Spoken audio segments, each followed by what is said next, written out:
On this installment of RIA Stories, I'm speaking with Ritik Malhotra, CEO of Savvy Wealth. If you're new to RIA Stories, this is a series focused on helping advisors who are looking for a new national RIA. The setup is simple. I interview the guests in the same way I coach advisors to start their due diligence process with a new potential partner. This will give you a wide lens into the firm.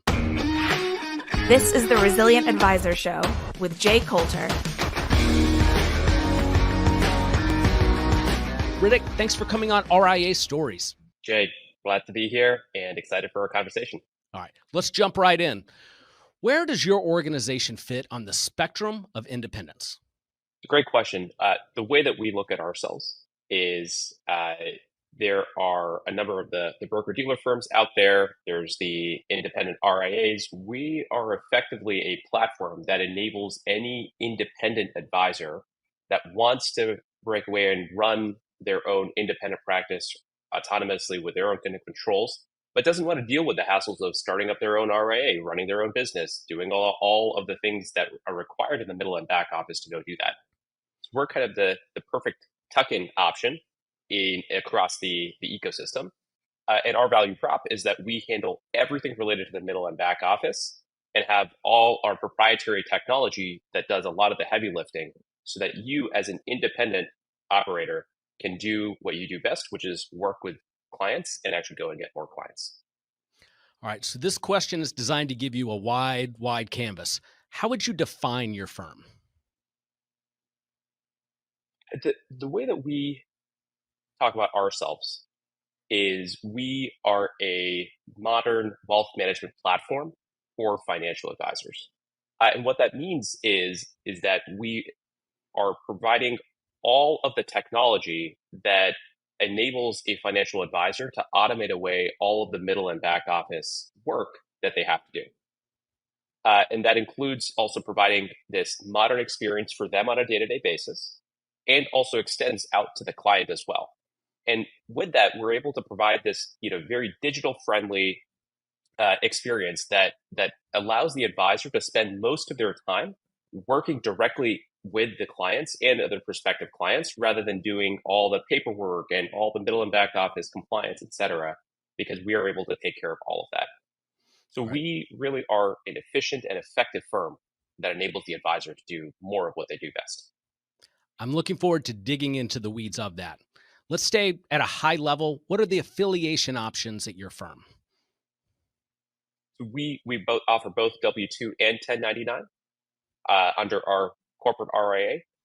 For folks that have broker-dealer style business, we do partner with an external kind of broker-dealer that works with our systems. So we're able to offer all kinds of options for any independent advisor. Okay. Who's your friendly broker-dealer? We are currently working with Kingswood. Okay. All right. Staying at the high level, can you give us a little bit of the history of your firm? We started in 2021, so about 2.5 years, almost 3 years ago now. And we started with the thesis that we wanted to build not just another kind of wealth management platform and firm that allowed advisors to do, the best work, but also wanted to build our own technology that could automate away a lot of that middle and back office work that we just kept seeing advisors get mired with over and over and over again. So that's when we started in 2021. We started by raising venture capital from some tier one firms like Thrive Capital, Index Ventures, and some folks from the wealth management industry. Jordan Park, a multi-billion-dollar RIA in California, is one of our investors as well. And we went off trying to create a full in-house proprietary software platform and went to go and find the first few advisors. And really, if you extend that timeline from where we were in 2021, getting our registration and getting everything up and running in 2022, we then went live with our first few advisors on the platform in August of 2022.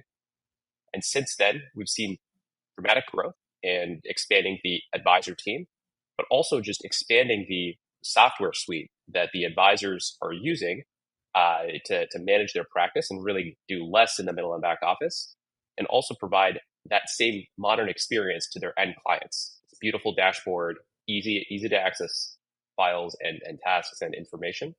And we continually iterate on both growing the advisor team and enhancing the experience. All right. So, as a newer firm, stats like AUM and number of locations aren't quite as impactful to telling your story. But could you speak to the number of employees who are not advisors today?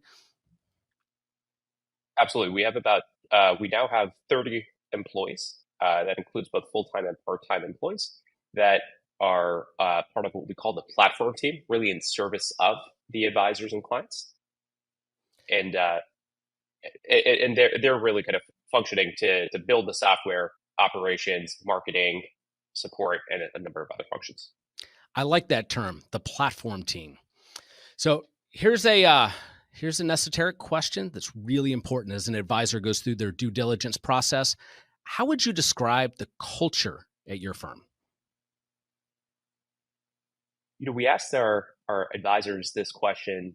We asked the folks on the platform team this question. It's always something that I've been very strongly opinionated about. You don't define the culture; you let it kind of happen based on the personalities of the people that you're choosing to work with. And the word that gets used quite often is efficiency. Uh, Everyone seems to gravitate towards that word.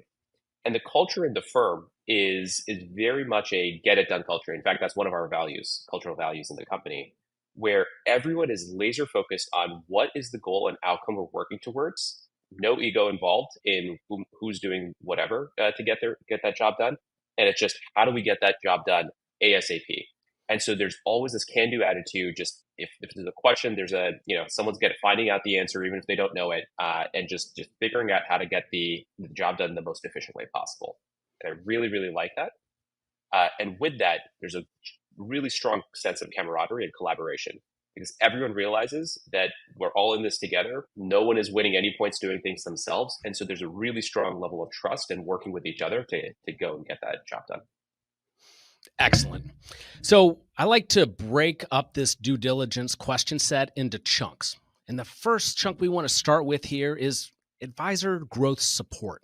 So could you give us a little bit of color on how you support advisors in their growth initiatives?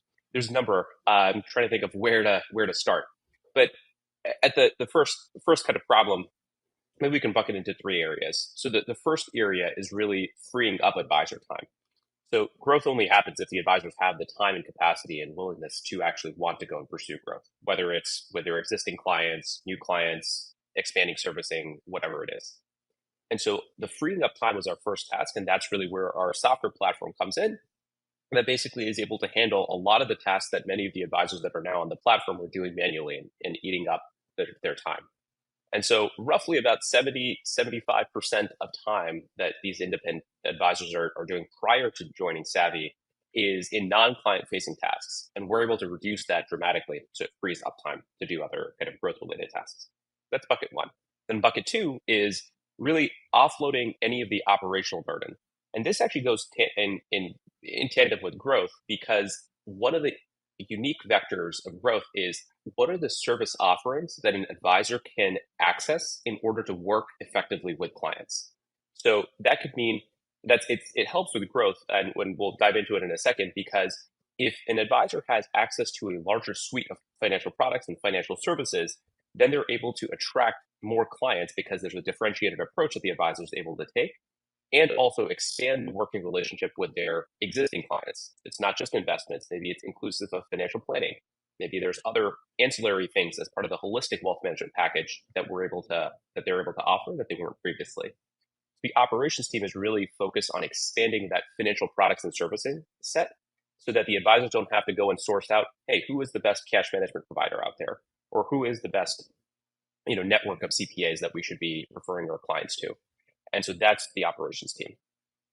And then finally, we call it the third pillar, which is the client growth and client marketing initiatives. So we have a centralized marketing department where the advisors are able to access both on kind of a one-on-one basis, ad hoc, kind of personalized asks for marketing collateral or areas to improve on, whether it's even just sales training or it's figuring out how do we approach the specific niche that they were going after, to actually a kind of a firm-wide approach to actually generating leads and being able to assign them using our software to the right advisors based on the fit. So that's kind of directly in hand in terms of helping advisors grow their client base. Okay. That's the three things. So, Ritik, when I'm coaching an advisor going through the due diligence process, one thing that we always do is we just start cold calling other advisors that have gone through the affiliation process, looking for some success stories. Could you speak to the success any advisors have had through their affiliation? And I do recognize that the firm's only been around a couple of years. Absolutely. One comes to my mind. Joined us in August of 2022, so early on. In 2023, doubled the AUM he was managing, and is on track to doing the same kind of increase this year. So effectively, kind of adding the same amount of AUM, if not more, this year.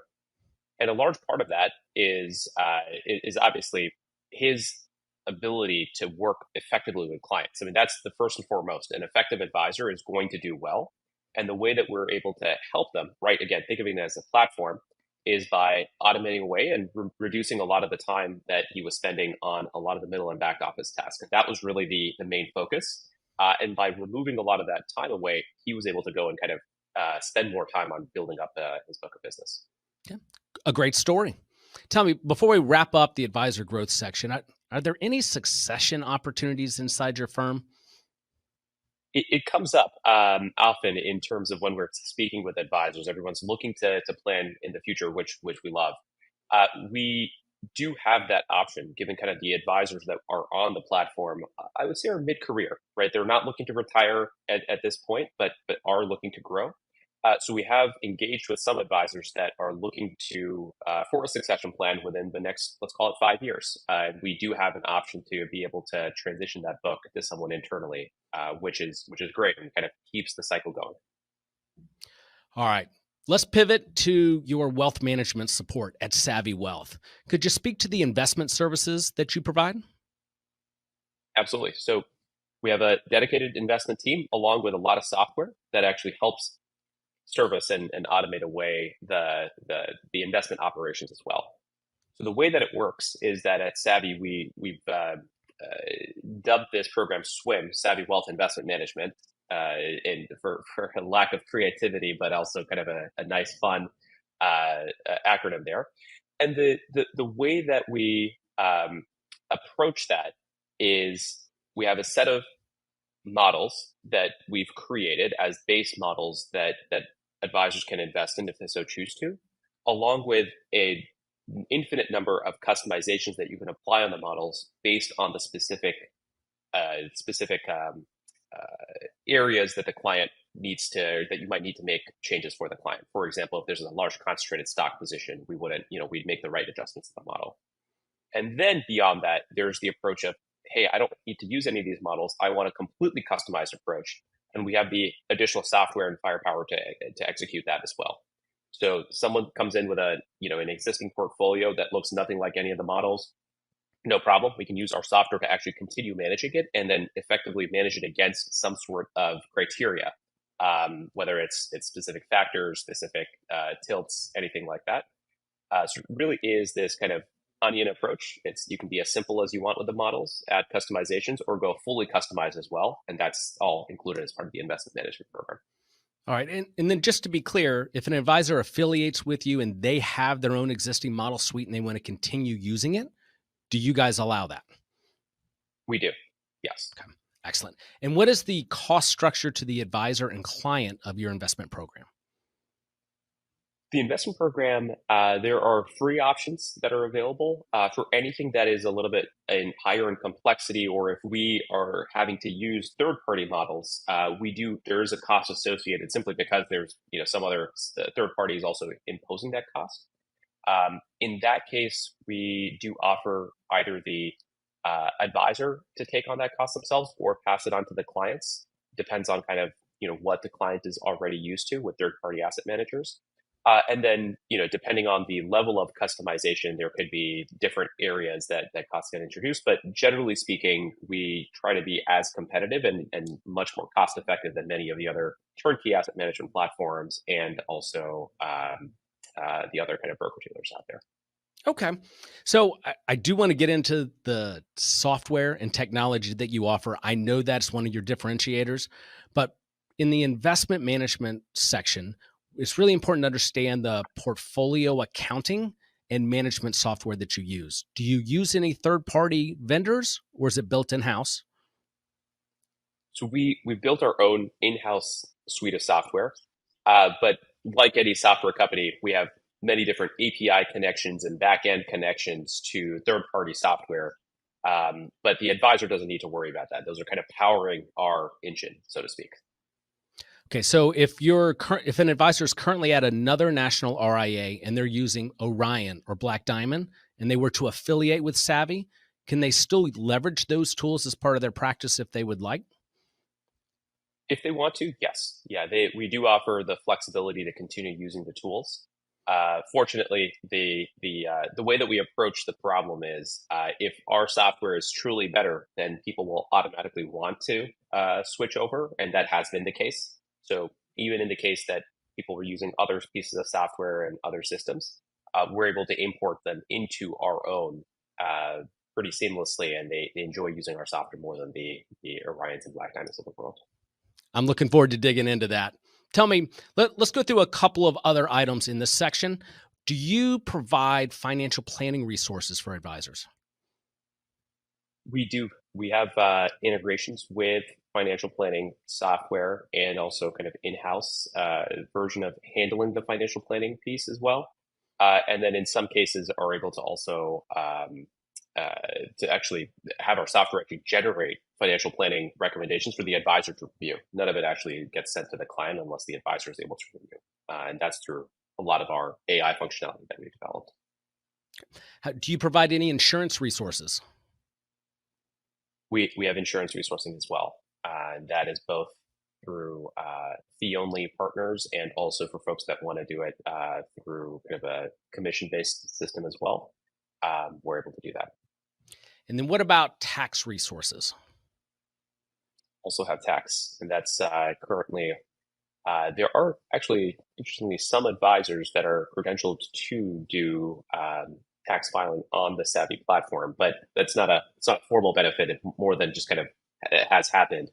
We actually partner with both some individual CPAs that we know are effective for certain niches of clients, and also a network of CPAs that exists that across the nation that we can kind of go through and get really preferred pricing to work with advisors' clients. Okay. And then lastly, do you provide access to alternative investments? We do. We actually have built, in our opinion, the largest consolidated database of alternative investments that span all the platforms that exist out there, but also has all the historical data, all the different kind of data points that you would need to evaluate whether an alternative investment is the right fit, which is no small feat, given every system has their own way of representing this data. And so that's been a powerful way to help advisors find the right alternative investments, but also more importantly, also help them teach and kind of inform their clients about these alternative investments as well. I mean, Rick, that's powerful. Not a lot of firms are offering that. How did you develop that program?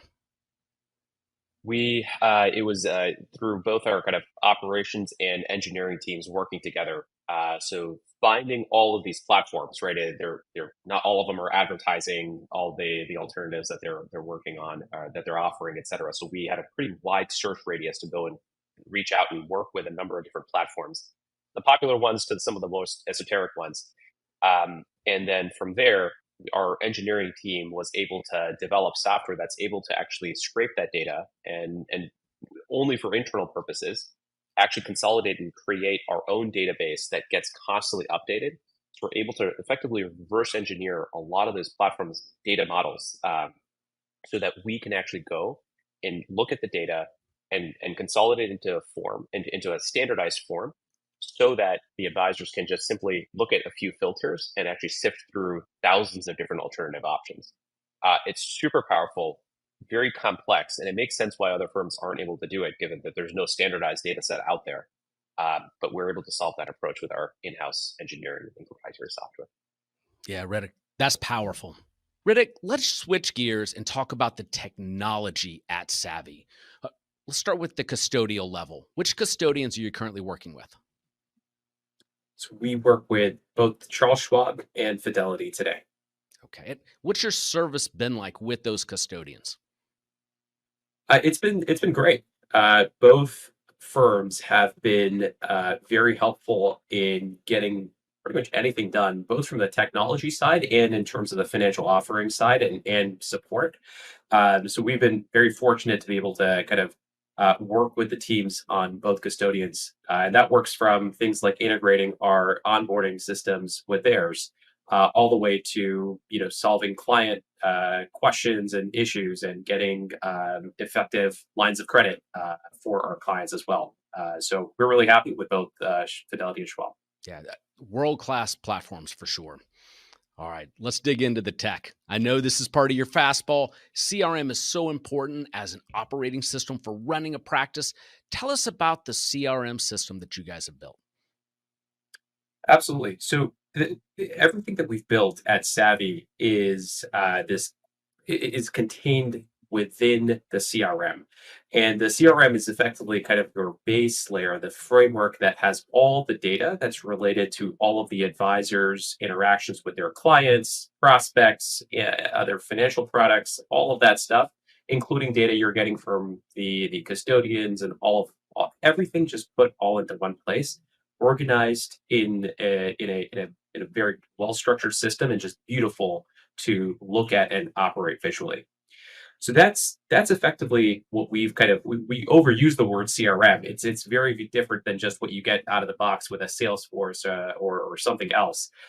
So that you can kind of think of it as your base data layer, and everything on top of it. The interface, kind of beautifully designed, is designed to go and either for help an advisor find the right pieces of information for working with a client. Could be some meeting summaries from last time. Could be some trade information, or execute certain workflows. Maybe we need to make a change to the portfolio, or perhaps there are some tasks and files that are pending that we need to go and kind of sift through, and the like.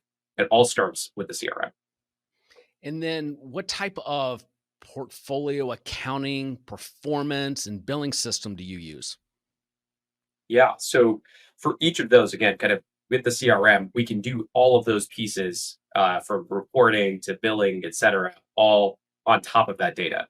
So we have a kind of a very robust performance reporting system that we've built that takes all that the base data, all the trades that have been executed in the past and up to date, all the external information, everything you can get about the securities that are held, whether they're at the custodian, whether they're held away, et cetera. It kind of formulates and distills down into both a visual representation that you can see in real time, both the advisor and client, kind of we'll call it the real time reporting. You'll see the nice charts. You'll see kind of where everything is, the fluctuations on all kind of different time scales. And then on top of that, you can get a much more technical drill down as well, which advisors typically like if they are preparing for a client meeting. And that'll include all your kind of different factors of, okay, well, what's how does this portfolio construction across a number of metrics look like? And where is it kind of trending towards? Is there a drift from something that we were, they were trying to allocate towards, and the like? All of those things, we'll call them kind of the mechanics on top of the data we've kind of built into the dashboard. So that's on the reporting side. And similarly, same philosophy on the billing side as well. Because you have all of the data, billing is effective if you distill it down. This kind of ends up being this arduous task of, okay, well, how much how much am I supposed to bill the client? Are we doing it in arrears, in advance? Look at all the end of day kind of portfolio values, and sum it up and all of that stuff. Because we have all the data in real time flowing from the custodians into our system, we're able to do instantaneous kind of calculations and billing, and that's all automated on the back end, both for the advisor and the client. And then what type of planning tools can be incorporated into this system? Yeah. So we, on the planning end, what we found is that advisors really like kind of different tools, but really want a lot of flexibility. So what we initially started with was our system today will go and effectively do what's called a real time sync and work with a planning system like eMoney. So the biggest lift in that advisors felt with using something like an eMoney was actually looking at and getting all the data for a client from whatever system they had it in, maybe it's in different systems, and putting it into eMoney. That ended up being actually over 50% of the actual time spent, what we found was actually just in this data kind of aggregation process. So we said, well, we said, well, the e-money application, people actually enjoy it because every advisor might want to use a different module. E-money is very flexible. So what we did was we worked with the e-money team and built this real-time sync so that, again, all comes down to the CRM. I'm probably going to repeat this so many times, that having all the data in real time in one place makes it easy for us to sync everything, every single nook and cranny, whether it's a held away account, whether it's something that's manually entered, something real time, into e-money. And then the advisor can quickly pop in, run the scenarios and simulations, and then we're able to take that output, either allow the advisor to send it directly to the client, but almost always we actually have our proprietary technology that takes that and summarizes it. Kind of think of it as a AI summarization functionality. It distills the kind of the complex report that advisors like to see into something that's simple for the clients to see as well. All right. Are they limited to eMoney, or do you support other planning tools? We currently have this tight integration with eMoney. We also have one that's now actually coming out at actually this quarter with Orion's planning system. And then beyond that, it's actually very easy for us because we built the infrastructure to build these integrations with other tools as well, like Money Guide Pro and the like. Just so far, we haven't had that request, given kind of the flexibility of both eMoney and Orion Planning. And then, of course, we have our own internal planning systems that are in development right now that we think could actually solve a lot of the problems in a savvy proprietary way. Interesting. What could you tell us about those planning systems today? Yeah, so the best way to describe this is, look, there's the base. The basics kind of that you need, right? It's from, and I think if you just take the system like an eMoney or an Orion Planning as an example, you have the things that some advisors will always want, like you have your Monte Carlo simulations, you have all the different kind of visual charts, the different ways to slice and dice the data, and then scenario planning of, okay, well, what if I bought a house at this time, and all of that stuff. That stuff is table stakes. We absolutely need to have that. What we really found is interesting is if you look at the advisor workflows and how they use these planning tools in different ways, what effectively advisors are doing is they're pattern matching based on all of the data that they spent years and years kind of working with clients and thinking, well, maybe I can run this scenario and probably this kind of output because I know that that's what clients typically will want to see. And there's a lot of that stuff that's really embedded in their head. And so what we found is actually we were able to use artificial intelligence to actually go and effectively predict what those scenarios might be. So as an example, if you think about an advisor kind of thinking about, well, my client is very tax sensitive, and so maybe I should run some scenarios that incorporate that as a factor. And there's probably 1,000 other things they know about that client. If they're able to distill that down of saying, hey, I need to run planning my annual planning for this client, and these are the top 3 bullet points, and they're tax sensitive, and maybe a few other factors. We've actually found that we're able to create an AI, basically AI infrastructure that can take that in and actually spit out the results without the advisor having to go do all of those things kind of manually in the e-money. That's really powerful because that cuts out a bulk of the time that an advisor would have to do that thinking and figuring out, okay, well, how do I translate the client's needs into how to manipulate the software and all of that. That's going to be something that we're excited about for later this year. Yeah, I bet you are. That's going to be a real competitive advantage for you and your firm. I think you just said it. Is it going to launch later this year? That's the plan. It's on the roadmap for later this year. Excellent. Let's transition to operational and compliance support at the organization. What can you tell me about the operational team and how you support advisors? Absolutely. So the operations team is very well staffed, come from backgrounds of working in operational capacities at places like Goldman Sachs, Robinhood, other kind of other firms as well in the financial services sector. And so we've assembled this team kind of from different areas and of both working with financial advisors directly to kind of seeing how other effective operations teams work as well. And that's intentional because their goal and mandate is doing everything that they can to support advisors in areas that where we can use the technology and product to do it. Excellent. They'll kind of help with advisor training and using the product themselves, all the way to okay, help. Well, what are the areas that maybe we just need to have a process in place to actually go and support these advisors. A few examples on how that kind of transpires. First, we have a dedicated client servicing team, so the CSAs, so to speak. Um, they are very effective in helping advisors in many ways. For example, advisors, they're busy. Maybe they were going through a number of different client meetings, and they have a few action items and takeaways. They're able to kind of just message in real time the CSA that they're working with. Everyone they work with a dedicated individual, and in the case that maybe there's some paperwork that needs to get taken care of, there needs to be some actions taken on the investment side, et cetera. The CSA is able to take all that and execute it, and they're able to use the technology that we have. So they're very effective and fast.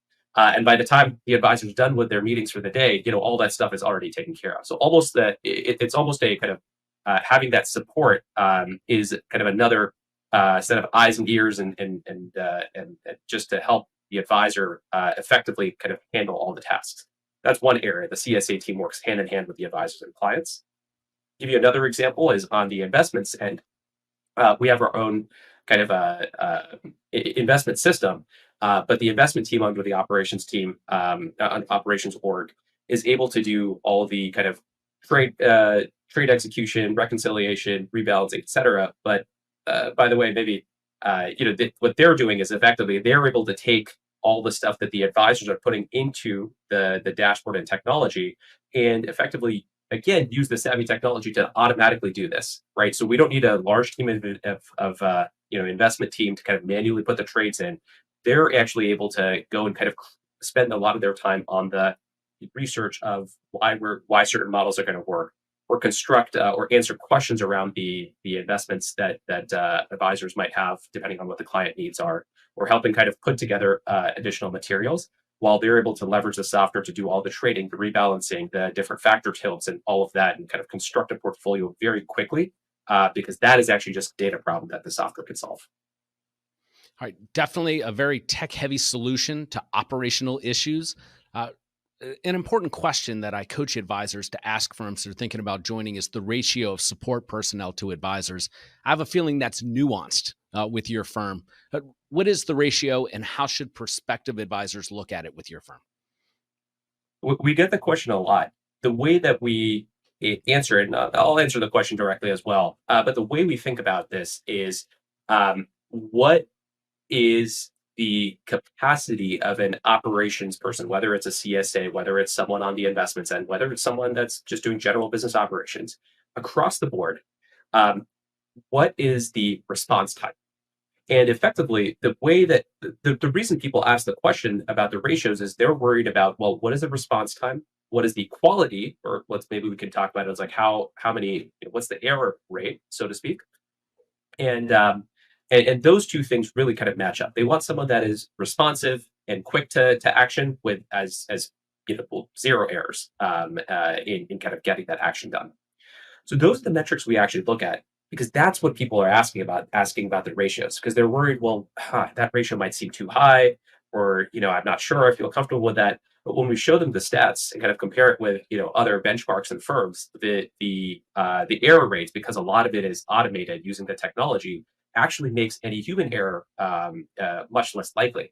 And so we actually have very very kind of high, many standard deviations above the norm in terms of just kind of execution quality from that perspective. And then response rates, the way that we typically go about it is we look to effectively have in most cases it's almost same day response, if not the same hour response, but That's the thing that we're typically kind of monitoring. And so that's how the operations team is built. From Okay. a ratio perspective, we do have effectively on the CSA investment team 4 individuals there. They're supporting over 20 advisors right now, and I can tell you comfortably that there is they're able to take on a lot more, and that's because hand in hand the engineering team is also building tools to help the operations team just work faster and be more effective. Um, so it works beautifully. Ritik, let's pivot and talk about the compliance support at Savvy. Could you speak to how you guys approach compliance and then who the name CCO is and how you integrate them into the process? So compliance is one of the core functions that we're able to decentralize and take off the plate as much as possible for advisors. The way that we've approached it, very similarly, I mean, I think you're getting the sense is, hey, what are the areas that we can use technology to automate it without and basically reduce the burden on the advisor. Again, it comes down to, well, hey, do we reduce the burden for the advisor and reduce any sort of error rates, so to speak. And we do fundamentally believe that you can avoid human error on compliance as much as possible by leveraging technology. It's never 100%, but it's the closer you can get, the better. So that's the philosophy. The way that we've approached it, on how we approach it. Today, the name CCO is someone. It's someone that's dedicated to Savvy.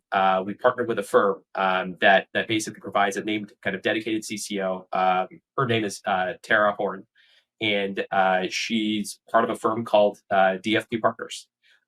We conducted a very extensive search, almost 24 different firms that we spoke with, and considered bringing someone in house. And effectively across the board, very thorough diligence process. We actually found that DFP and Terra specifically just exceed quality by a mile in terms of how diligent they are and how quick they are in terms of their way of working on the compliance it needs. And they also have the same philosophy, which is, look, compliance is supposed to enable the right behaviors, not kind of not kind of disable the behaviors that need to get done. And so they basically are taking the philosophy of, okay, well, how do we kind of figure out, like, we understand what the goal is. Maybe we can't say this or maybe we can't do that, but let us kind of think about creatively, okay, what are the ways we can versus nope, can't do that, stop the project completely. That philosophy is really important. Advisors really like it. We're all the same team approach, and that's how we've kind of worked on both from a technology and personnel perspective for compliance. All right, let's pivot to transition support. Tell me, what is the philosophy and approach you take to helping advisors transition to Savvy? Yeah, it's white glove service. Transitions are we understand this. I mean, we've done this so many times and helped advisors so many times here. It is it's nerve wracking. We get it. It is a lot of things that advisors have to kind of are thinking about all at the same time. And the way that we think about this is, look, there's the operational piece of transitions. What are all the steps 1 to 20 that we need to do, and how frequently are we checking in? How are we doing the transitions papers out? And all of that stuff. There's that piece. But then, more importantly, there's actually the emotional piece. It's a really big decision for advisors. We want them to feel comfortable. No question's a bad question. And so, what we effectively do is we start with the emotional piece, and that starts prior to the advisor even making a decision in terms of, well, even forget even moving to Savvy, just as they're even thinking about the transition, we want to speak to the advisor. There's many folks, we're happy to speak to them months before they're ready to make the move, because we know that the emotional decision to make a move is big. What is it? What are all the different things that could potentially go wrong? Happy to explain, whether it's with us or someone else. What are all the things that I need to be thinking about? How will I think about which clients should move over? What can you support all my investments? And there's 1,000 other questions, all the way to the supporting them in that transitionary period, family, all of those things. So that's really the first and foremost, and I can't stress how important that is. We want to make this. We're a company designed to support advisors and want to make it the best experience for them. That's how we believe they'll be able to drive the best value for their clients. Everyone's here helping each other, so it has to start with the emotional piece.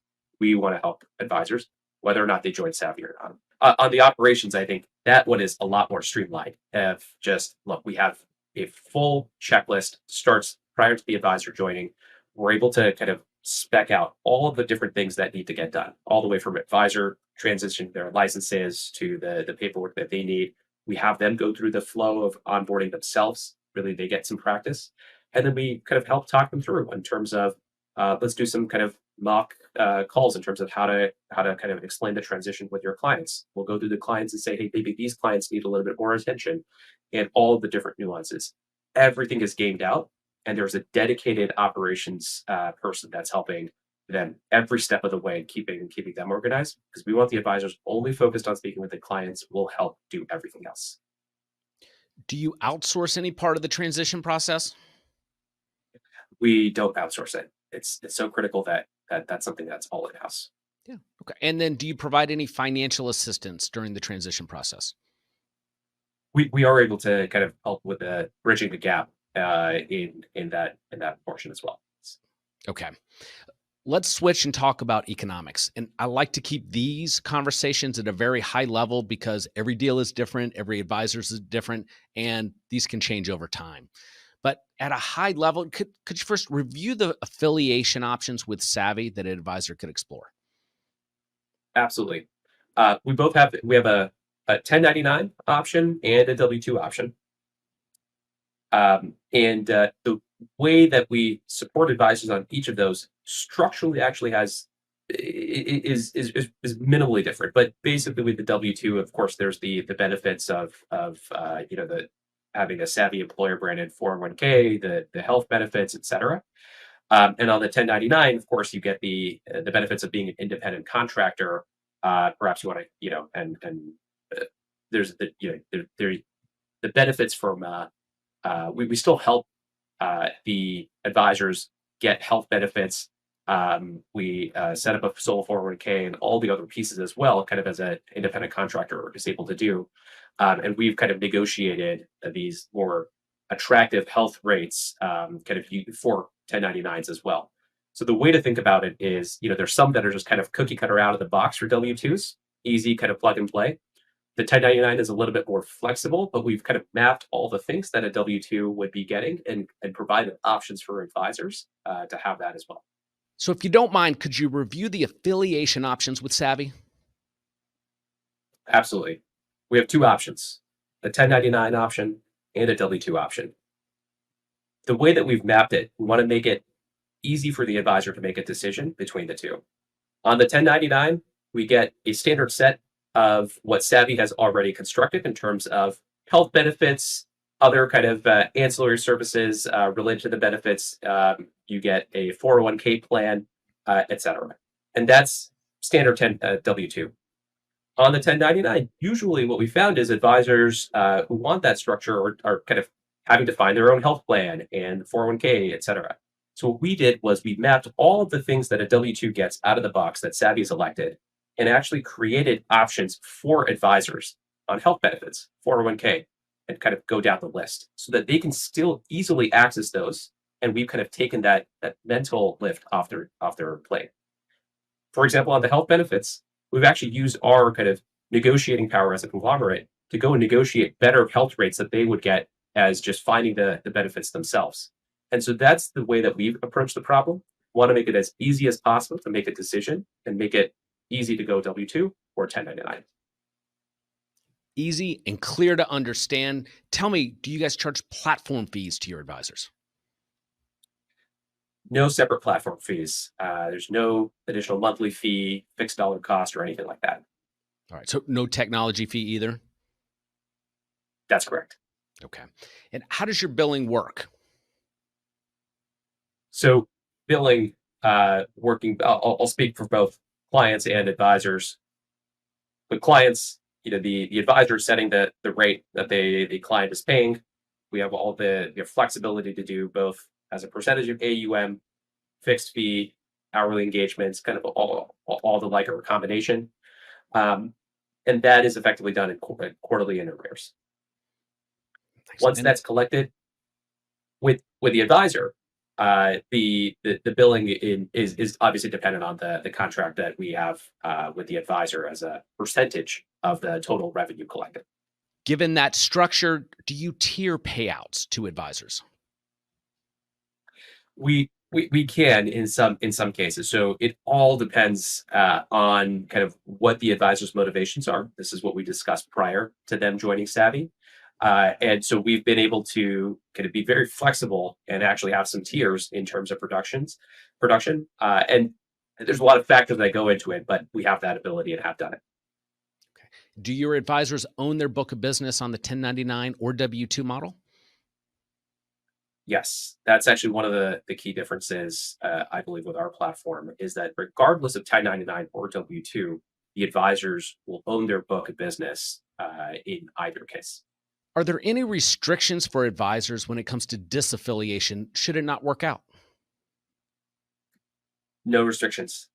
They're able to go and reach out to the clients, their book of business that they came in with, take them wherever else. We want to be supporting advisors and be advisor friendly. And we believe that advisors should stay on the Savvy platform because it's a great platform, not because of some legal, loophole that we've included and kind of forces them to stay. Some tougher questions that we like to ask at the end of the interview. Tell us a little bit about your retention rate. And I understand Savvy is a newer firm. We've been very fortunate, built a fantastic platform. 100% of advisors have stayed. No one has voluntarily just left Savvy to date. Excellent. What is a success story you could speak to with one of your advisors? There's so many. I'll pick one actually. Ones that moved over in 2022. So right when we were launching, first month he was able to come in, and between the beginning of 2023 to the end, he's doubled his book of business. And the way that he's approached it, he's very methodical, analytical. Is at his previous firm, he was adding maybe about a million, less than a million in AUM on average every month. At Savvy, that rate has effectively doubled, and he's been able to measure his time and where he's spending it. He actually found that the biggest limitation to growth was just that he was spending so much time doing what we call his middle and back office tasks. So now he's actually measured and says it's actually takes him less than 50%. Truly, the stat he told me actually just yesterday was, some so-and-so task per client would take me an hour and a half at the previous firm. At Savvy, on a bad day, it takes me 45 minutes. On a good day, it's even less. It kind of just stacks that time savings. He says, I go and I'm able to go and prospect clients and get more just because I have way more time to do that. That is a case study, successful case study. He's growing like no other. So if an advisor is doing due diligence on a firm and I'm coaching them through the process, I normally encourage them to pick up the phone and cold call some of your advisors with the goal of finding some success stories like you just told, and then some stories where it didn't work out for the advisor. Are there any you could share at this time? And again, I understand you guys are a newer firm. There might not be any yet. It's a good question. Nothing that comes to mind. I think really the only thing that I can say is that in the very early days, when in early 2022, the platform was new. There was a few hiccups, but that's about it. I mean, our success rates on transitioning and all the tooling and all of that has just been, absolutely stellar for a year and a half now. But I think we worked through them and got through the growing pains. Excellent. Two more questions. Do you currently have a capital partner? We do. We are venture capital backed, and they are either minority shareholders, and they're very trusting of us. They're hands off. They have 10 to 15 year life cycle funds, and this is really important because when we're starting the firm. One of the important parts was electing to find the right capital partner that could actually support a very long-term vision. We didn't want to go with, a more traditional 4-year private equity firm where they're expecting a 4-year return because that puts unnecessary pressure on just, very short-term outcomes. So the venture capital partners we work with, 15-year life cycle firms, very hands-off, trusting of us in terms of what we know what to do best. And they support us in many, many different ways, whether it's, advice needed on the business operations side, helping with recruiting, helping with, related to the product and kind of solving some problems internally. But they're basically supporting when we go and ask, which is the perfect thing that we need in a capital partner. Then the natural follow-up to that is, what is the exit strategy for Savvy? We get the question a lot.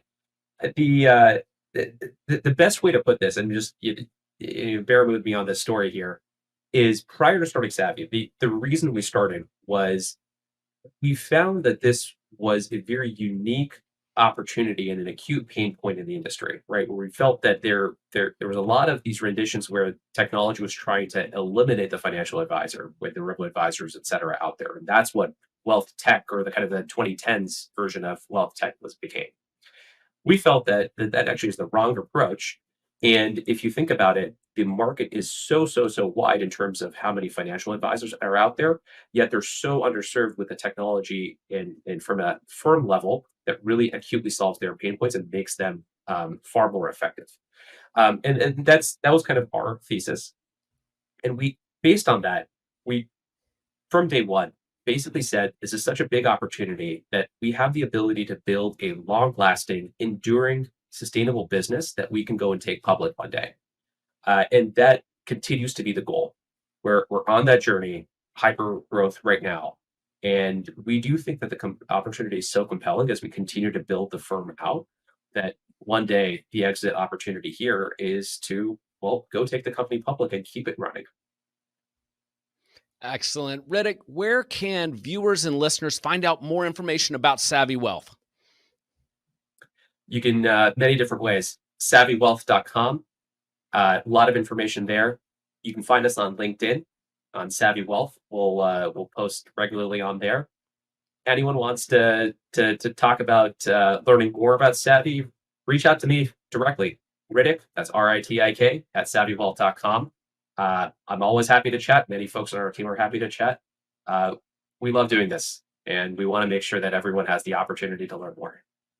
Well, thanks for participating in this series. Viewers, listeners, download your Resilient Advisor Due Diligence Guide by heading to RIAstories.com. That's RIAstories.com.